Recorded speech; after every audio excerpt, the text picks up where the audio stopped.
Halo semuanya, yuk langsung aja kita mulai.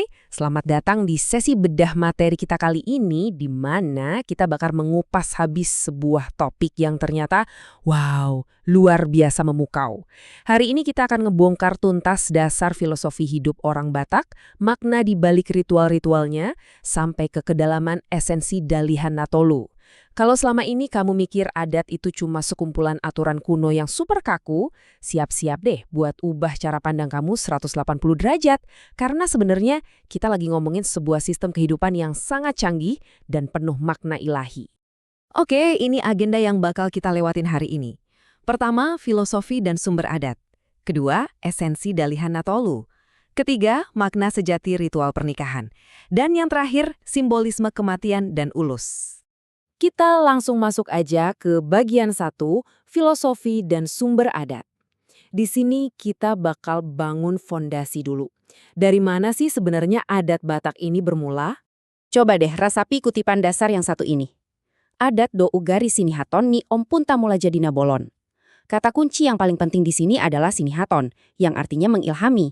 Jadi, menurut sumber ini, adat itu asalnya langsung dari Tuhan, Allah Bapa sendiri. Bayangin, ini benar-benar pergeseran perspektif yang masis banget kan? Adat itu bukan cuma aturan buatan manusia buat bikin ribet, tapi justru kebijaksanaan ilahi yang diturunkan buat menata kehidupan kita. Nah, ini dia poin krusialnya. Sering banget orang takut setengah mati buat mengubah atau menyesuaikan adat karena mikirnya adat itu diciptakan secara kaku dari zaman batu. Padahal realitanya leluhur Batak itu nggak menciptakan adat dari ruang hampa. Mereka itu membukanya atau istilahnya pinungka. Artinya apa? Adat ini tuh sebenarnya sangat dinamis loh. Inti dari adat Batak adalah kesepakatan bersama, yang sering disebut dosni roha, dosi baena saut. Logikanya gini, kalau adat emang bersumber dari Tuhan, ya kita seharusnya jauh lebih takut sama Tuhan sang sumber adat itu, daripada takut buat nyesuaiin tradisi demi kebaikan bersama. Bener kan? Ngomongin Batak, pasti nggak lepas dari sapaan legendaris ini, Horas. Tapi tunggu dulu, mari kita definisikan ulang. Berdasarkan pepatah Suan Ukum Dohot Adat Sibahana Horas, tujuan utama adat itu ya buat menghasilkan si Horas ini. Horas itu bukan sekedar basa-basi bilang halo atau selamat ya. Makna aslinya itu keras, kuat, dan pir atau kokoh banget di dalam roh.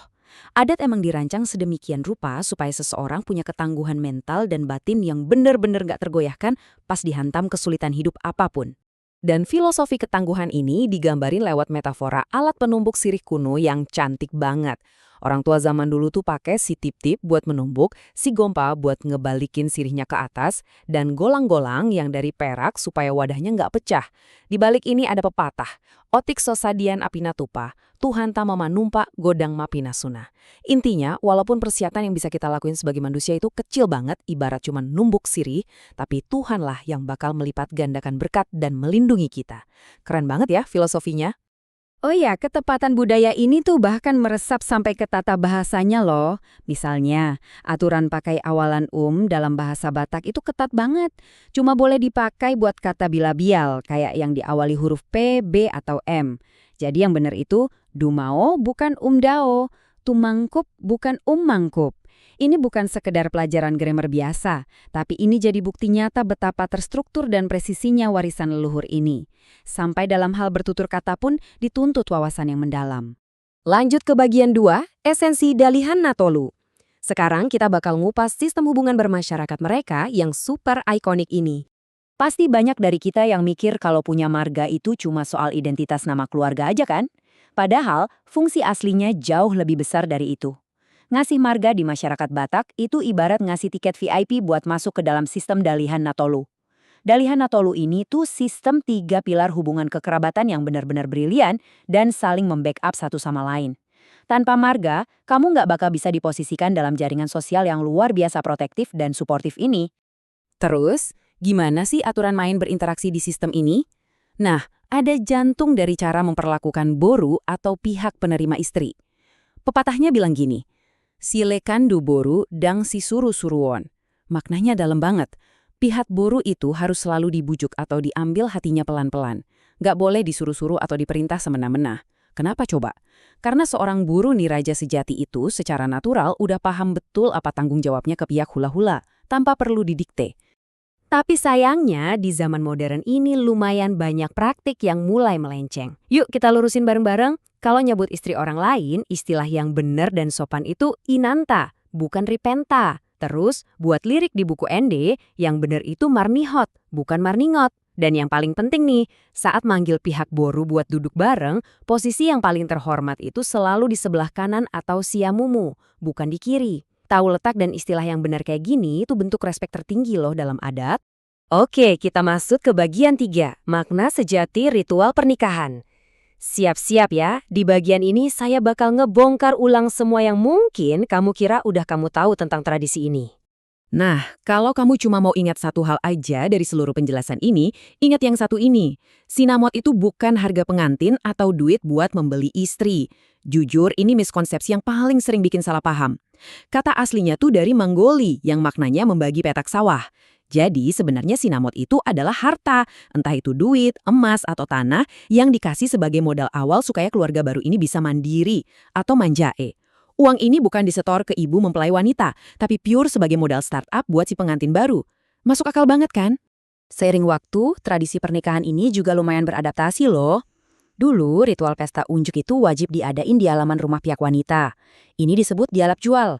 Tapi kesininya, karena alasan kepraktisan dan kesepakatan bareng, pestanya jadi lebih sering diadain di pihak pria, yang disebut ditarohon jual. Nah, pergeseran ini tuh jadi bukti nyata lagi kalau adat Batak itu emang dinamis dan ngikutin kesepakatan. Tapi, gara-gara pindah lokasi ini, muncullah satu konsekuensi logis. Kalau pestanya dibikin di rumah mempelai pria lewat ditarohon jual, maka otomatis harus ada langkah ekstra yang namanya paulak une. Ini tuh semacam kunjungan balasan ke rumah pihak wanita di hari yang berbeda. Tujuannya apa? Indah banget sebenarnya, yaitu buat menyempurnakan hal-hal kecil yang mungkin kerasa belum pas atau kurang sempurna di hari H pernikahan kemarin. Ada satu cerita sejarah yang cukup unik nih dari sumber kita. Pernah dengar tradisi maningkir tangga? Jadi gini, zaman dulu kalau ada mempelai wanita yang dibawa kawin lari sama mempelai pria, atau istilahnya mangalua, keluarga si wanita bakal diam-diam ngirim intel buat menyelidiki cowoknya. Cara gampangnya, intel ini bakal ngitung jumlah anak tangga rumah si cowok. Kalau genap, wah berarti itu rumah budak alias satoban. Tapi kalau ganjil, aman. Itu rumah keturunan raja. Tapi tenang aja, hari gini aksial agen rahasia ini udah nggak perlu dilakuin kalau kedua keluarga emang udah resmi ketemuan. Akhirnya kita sampai di bagian 4, simbolisme kematian dan ulos.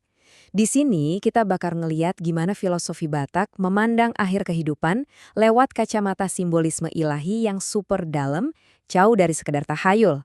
Kita harus buru-buru melurusin miskonsepsi fatal di sini. Ada ungkapan salah kaprah yang bilang ulos parhiteani tangiang, yang seolah-olah bikin ulos itu jadi kayak benda magis perantara doa. Sebenarnya nggak gitu sama sekali. Ulos itu pure adalah lambang kasih. Itu dikasih buat ngingetin si pemakai supaya mereka rindu buat diulosi atau diselimuti oleh kasih yang jauh lebih luar biasa, yaitu kasih dari Tuhan Yesus Kristus. Ini murni simbolisme spiritual, bukan semacam jimat sakti. Dan simbolisme rohani ini mencapai puncaknya di momen perpisahan terakhir. Ada ritual namanya hatamompo, waktu jenazah dimasukin ke dalam peti mati. Makna dibaliknya benar-benar bikin merinding.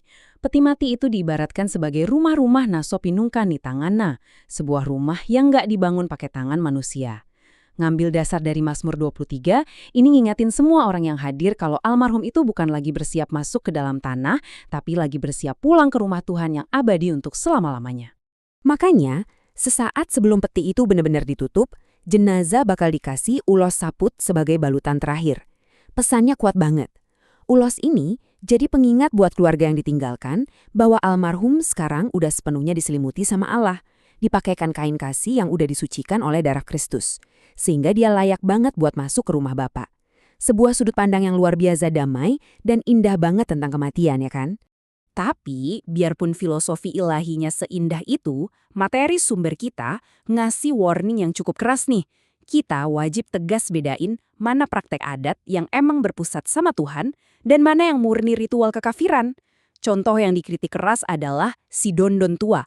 Ini tuh praktek kuno di mana orang berlari mengelilingi jenazah lalu masuk ke rumah bawa si jagaron. Niatnya supaya roh yang meninggal itu tetap kejebak dan diam di rumah. Nah, praktek kayak gini sangat ditentang karena berlawanan banget sama iman bahwa roh orang percaya itu langsung balik ke pelukan Tuhan.